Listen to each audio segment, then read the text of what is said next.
ચોથો માળ ચડવો પડે ને એવો દાખલો પડે. હમણાં છે ને ફોન જમા કરાવી દેવાનો છે. 2 વાગે પરીક્ષા 1:30 વાગે પૂરી થાય ત્યારે અમને ફોન આપશે. ત્યાં સુધી ફોનને આરામ. ઓલા ચાલુ સ્કૂલ હોય ને તો રિસેસ પડે ત્યારે અડધી કલાક 20 મિનિટ ફોનને જોઈએ. અત્યારે પરીક્ષાની અંદર તો હમણાં સ્વિચ ઓફ કરી આ તો લઈએ ના આવીએ, પણ પછી તેડવા મૂકવાનો અને ફોન કરવો પડે. એટલે સ્કૂલની અંદર 10મા અને 12મા ધોરણની ને કોઈ પણ પરીક્ષા હોય ને એટલે ફોન એલાઉડ ના હોય કોઈને પણ નહીં, વિદ્યાર્થીને પણ નહીં, શિક્ષકને પણ નહીં. એક સ્થળ સંચાલક હોય એ ફોન લઈને આવે. એટલે ઉપર હમણાં જાઉં ને હું કહું 1 મિનિટનો વિડીયો બનાવી લઉં, પછી ફોન છે એ જમા કરાવી દઉં. સવારમાં આપણે હાલવાનું છોડી દઈએ ને આપણા સ્વાસ્થ્ય માટે જરાય સારું નથી. થોડુંક હાલવાનું રાખવું જોઈએ છે, પછી શ્વાસ ચડે. આજે છે ને વાથી થોડેક લગીથી હાલીને આવી ગેટની આસપાસ ને પાછી 4થો માળ ચડી, એટલે થોડાક પ્રોબ્લેમ થાય. તો તમે પણ બધા આજે 10મા અને 12મા ધોરણની પરીક્ષા આપવા જતા વિદ્યાર્થીઓને શુભેચ્છા પાઠવજો. બધાને બેસ્ટ વિશીસ આપજો. ક્યાંક ને ક્યાંક કોકની દુઆ જે છે આશીર્વાદ કામ કરી જાય અને કોઈનું સંતાન પાસ થઈ જાય તો ખરેખર સારું. તો આવજો બધાય. સીતારામ. અને પાછા મળ્યા સાંજના વિડીયોમાં. આજે છે શાળાની અંદર ધોરણ 10ની ફેરવેલ પાર્ટી. વિદ્યાર્થીઓ રમે છે અંતાક્ષરી.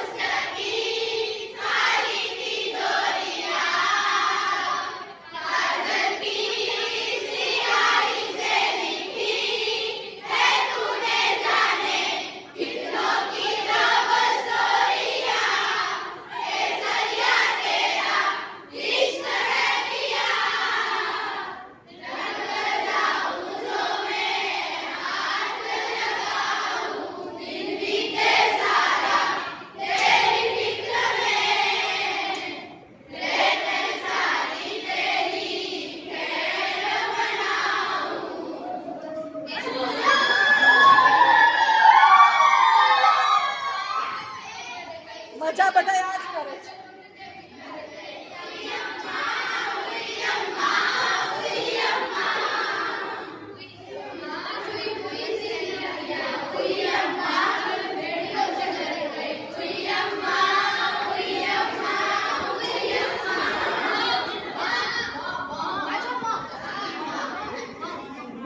પાછો મ આવ્યો. હાલો અંતાક્ષરી ચાલુ છે, સાંભળજો બધાય.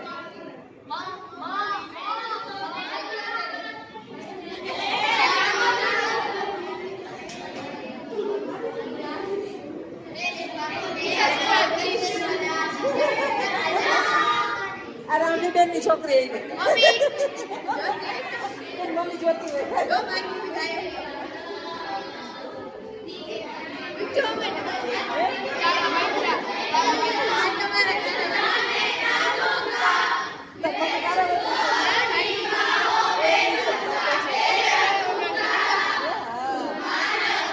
મોજ કરે અમારા છોકરા બધા.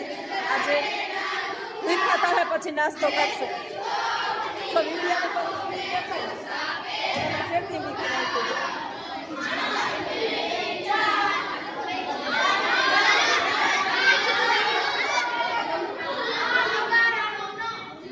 વહેલી સવારના બધાને સીતારામ.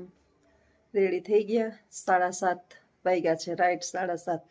થોડીક ઘડિયાળ પાછળ છે એટલે 7:30 થયા અને રેડી થઈ ગઈ શાળા માટે જવાય. આજે છે 10મા ધોરણની પરીક્ષાનું સુપરવિઝન. વહીવટીની અંદર હું હોય દર વખતે, એટલે ક્લાસની અંદર તો હવે છેલ્લા લગભગ 10 વર્ષથી જવાનું આરામ મળ્યો છે. સુપરવિઝન નહીં, બીજા જે નવા હોય એને આપે. વહીવટીનું કામ હવે મારે સંભાળવું પડે. બહુ ઝાઝા વર્ષ થઈ ગયા ને એટલે. તો બધા વિદ્યાર્થીઓ કોઈ પણના બાળકો ભણતા હોય બધાને ખૂબ ખૂબ શુભેચ્છાઓ કે ભગવાન સારા ગુણે પાસ કરે અને વરસ ના બગડે. સવારમાં જે છે ને આજે 8 વાગ્યા બોલાવ્યા છે, એટલે અમારે ફાટક નડે એટલે હું વહેલી 7:30 નીકળી જાઉં. હજી તો છોકરાઓને લેવા ગયું તો એને ભેગી જ વહી જાઉં. 15 મિનિટ ત્યાં બેહવું સારું. આજે પહેલો દિવસ છે એટલે 8 વાગ્યા ને પછી જે છે એ 8:30 પોણા 9 વિદ્યાર્થીનું પેપર તો જે છે ને 10:15 શરૂ થશે, એટલે અંદર એને 9:30 પોણા 10 લેવાના હોય, પણ ચેક કરવાને કંઈ સાહિત્ય. નાના બાળકો છે આમ તો બહુ કંઈ કરે નહીં, પણ અત્યારે જિલ્લા શિક્ષણ અધિકારીઓનો આદેશ આપણે અનુસરવો પડે અને એ પ્રમાણે આપણે ફોલોઅપ લેવું પડે. કર્મણ્યે વાધિકા રસ્તે મા ફલેસુ કદાચન મા કર્મ ફલ હેતુર્ભુ સંગસ્તે કર્મણા. કર્મ કરવામાં જ તારો અધિકાર છે, ફળમાં નહીં. ફળની અપેક્ષા રાખી અને તું કામને છોડનારો ન બન. ભગવાન શ્રી કૃષ્ણ જે છે ને અર્જુનને સમજાવે છે કે તારો આ કામ કરવામાં જ તારો અધિકાર છે. ફળ આપવું કેવું આપવું એ બધું મારા હાથમાં છે, એટલે તું ફળની ચિંતા છોડમાં અને કામે વળગી જા. કામ એટલે અર્જુનને યુદ્ધ કરવાનું હતું, પણ અર્જુને હથિયાર નીચા મૂકી દીધા હતા. સામે ભગવાન શ્રી કૃષ્ણને કીધું કે ભગવાન આની યાર મારે કેમ લડવું, આ તો બધાય મારા છે. એટલે ભગવાને સરસ જવાબ આપ્યો હતો કે અર્જુન, એ બધાય તારા છે તો તારી સાથે કેમ નથી, તારી સામે કેમ છે. હવે આપણે વિચારવાનું કે જે ઋણાનુબંધનથી આપણી સાથે જોડાયેલા હોય એવું જરૂરી નથી કે એ બધા આપણા જ હોય. એ તો આપણા બંધનથી આપણે પ્રાપ્ત થયેલા છે. આપણી સાથે રહેનારા બધા આપણા સગા સંબંધીઓ, કુટુંબ, કબીલા એ આપણને ઋણના બંધનથી મળેલા છે. એ ઋણ ચૂકવવા અથવા તો લેવા દેવા કંઈક આવ્યા હોય, આપણે કંઈક દેવા લેવા જ આવ્યા હોય, એમાં આપણી એક જ હોય. તો એમાં તું શોક ન કર.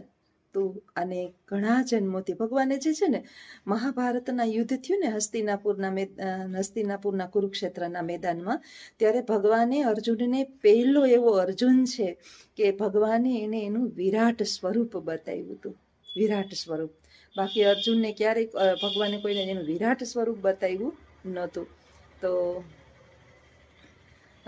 સમજાવ્યું એને કે હજારો યુગાંતરથી તું આ બધાને મારતો આવે છે. આ તો તારા અને એના ઋણનું બંધન પૂર્ણ કરવાના છે, અને એને કારણે તું એના સંબંધીમાં જન્મો છે, અન્યથા તું આને ઘણી વાર મારી પણ ચૂક્યો છે. એટલે આપણું કંઈક આવું જ છે કે આપણે જ્યાં સુધી જે કામની સાથે બંધનથી જોડાયેલા છે એને પૂર્ણ વફાદારીથી કરવું. તો ચાલો, રિક્ષા આવી ગઈ, આગળ વિડીયોમાં બન્યા રહેજો.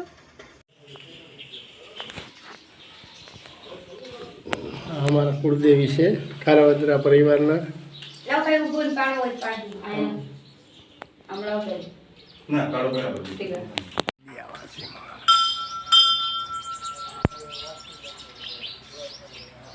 હા, અમારા કુળદેવી છે. મોકર ને ટુકડાની વચમાં.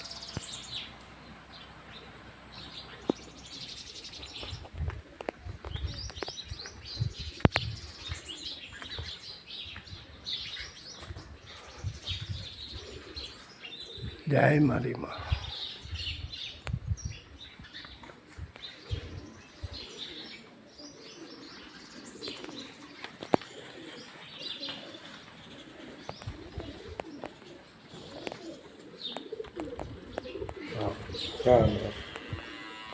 જય મારી માં.